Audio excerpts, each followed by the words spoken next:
Hello. Thank you for attending this meeting today. My name is Curtis Deerling, and I want to welcome you to Betrayal of Trust. And we're going to be talking about inappropriate relationships between law enforcement and victims. Slide one, introduction and background. Inappropriate relationships between officers and victims are not just policy violations, they also represent profound betrayal of the trust that victims play in law enforcement. Victims often come in many shapes and sizes, and they come to officers during the most vulnerable time and need. Okay, very important. They're expecting safety, justice, and support. When an officer uses that opportunity to make an appropriate romantic or sexual relationship, or uses his power to abuse his authority, this can distort justice, okay? This behavior can compromise the integrity and of an investigation that's taking place. It can hinder the outcome of a case, influence officers' decision making during the witness stand.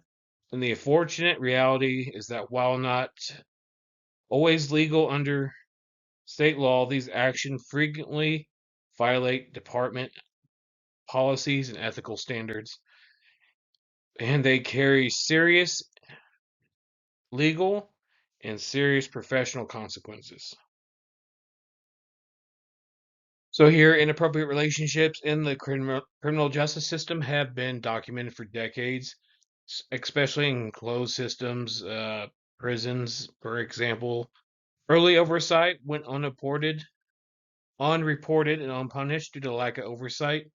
This was pre-internet, pre-cell phone, pre-cameras, back in the day where you could get away with abuse, to be blunt. There was little accountability, just it was kind of the old buddy system, the old boy system.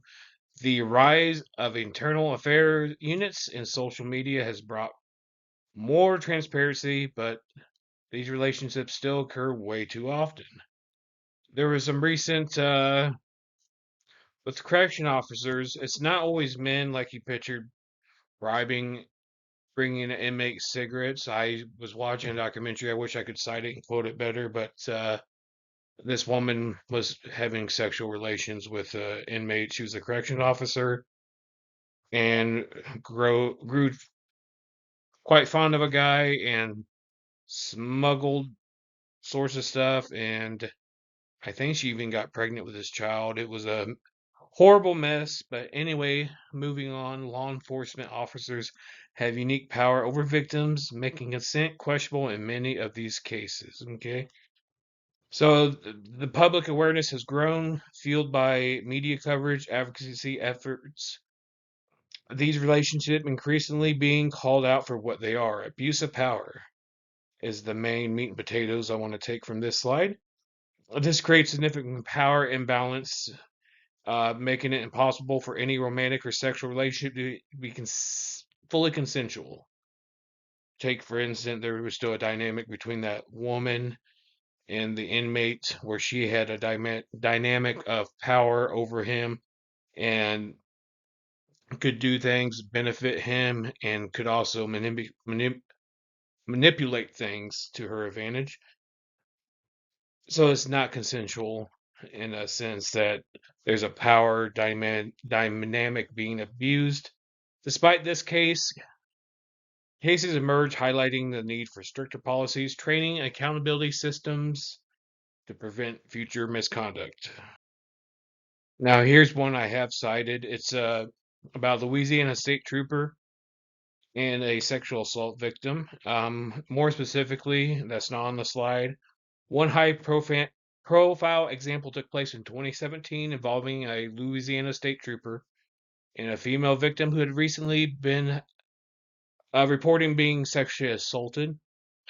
The trooper, instead of maintaining a professional boundary, used his access to a case file to obtain the victim's personal information. Okay. So then he initiated contact under the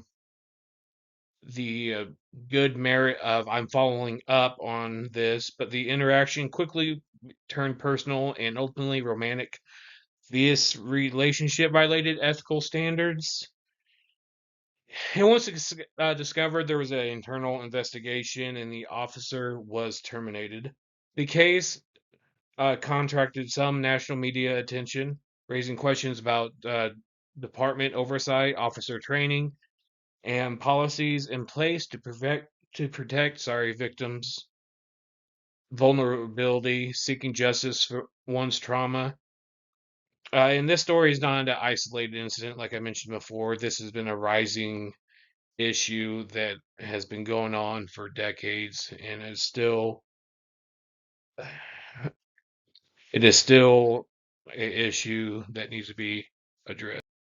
So, what are the legal ramifications right here? Quick legal statutes state could have different legal laws for that state. Most states do not explicitly outlaw relationships between officers and victims, though policies, company or precinct policies may prohibit it. Abuse of power authority, sexual misconduct under the color of the law, and I have the case law cited right here. The department may discipline the conduct of unbecoming an officer, and they can cause civil lawsuits between the victim and the officer or the precincts. The precincts, they have to constantly worry about getting sued. And and if an officer is found guilty under this law, it can face a federal charge.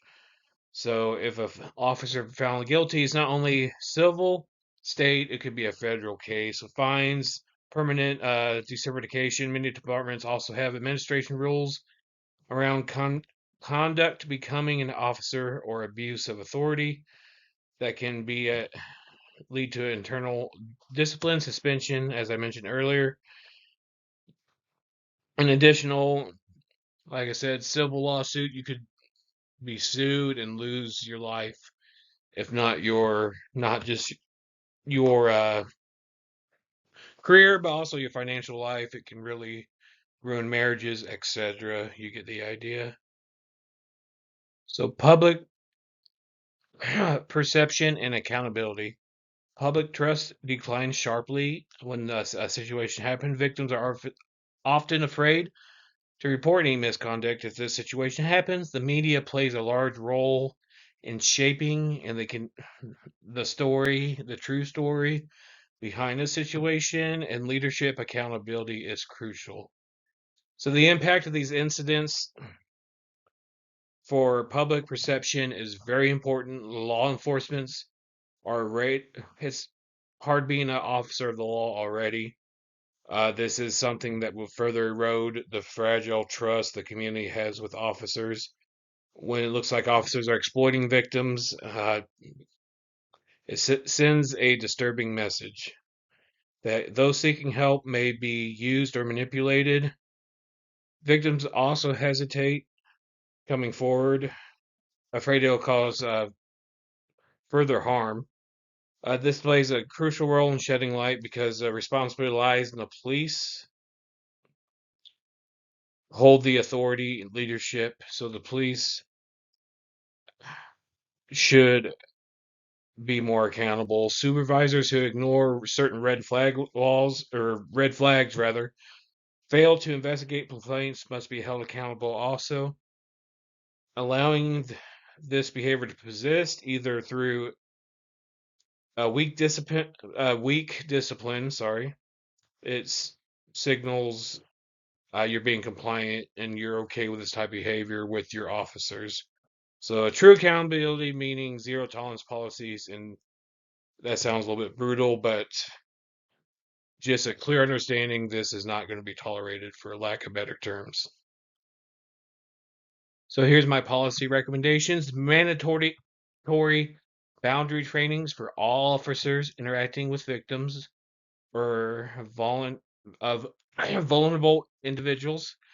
Clear written policies that prohibit any personal or sexual contact with victims during or after investigations, anonymous reporting systems that protect, for lack of a better term, whistleblowers, increase the provision that in case audits, especially in sensitive investigations, officers found guilty should face termination, decertification, and possible prosecution. This should be done in reason. They shouldn't make the workforce a stressful, walking on the eggshells type of situation, but we need to have accountability and we need to be fair with it. To, like I said, and it shouldn't be abused where false allegations get in the door, but there should be more of an open policy, or rather open, so zero tolerance, open for reporting to be done, investigations to be done, and a better anonymous reporting system, and to also keep that accountable where it doesn't get abused. So, wrapping things up, inappropriate relationships between law enforcement officers and victims represent one of the most serious ethical violations in criminal justice. They betray the foundation of trust and safety that the victims rely on when coming forward. So, I have written down here, relationships between law enforcement and victims are not just unethical, they can be criminal. That's a good takeaway. Accountability, transparency, and protective policies are key to restoring and maintaining the public trust. The criminal justice system must protect victims and not further victimize them through the abuse of one set power.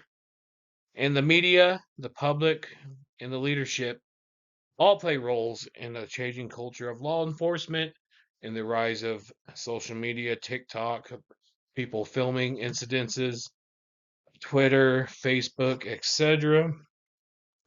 But moreover, empowering victims to report misconduct and ensuring their voices must be heard is a central part of reform efforts. This is the meat and potatoes of this presentation today.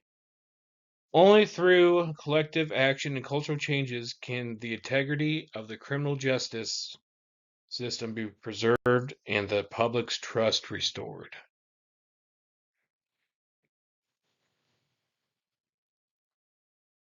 Here are my references.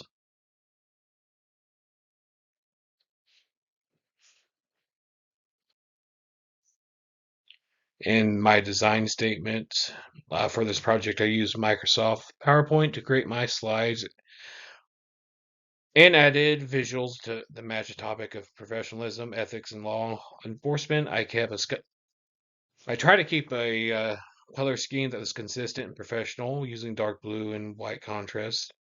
I recorded narration using PowerPoint Records slideshow feature, which let me explain each of my slides in my own words, support my content, and I included both scholarly sources and news articles to highlight real-world cases. And I will be exporting this to an MP4 file and uploading it to YouTube. And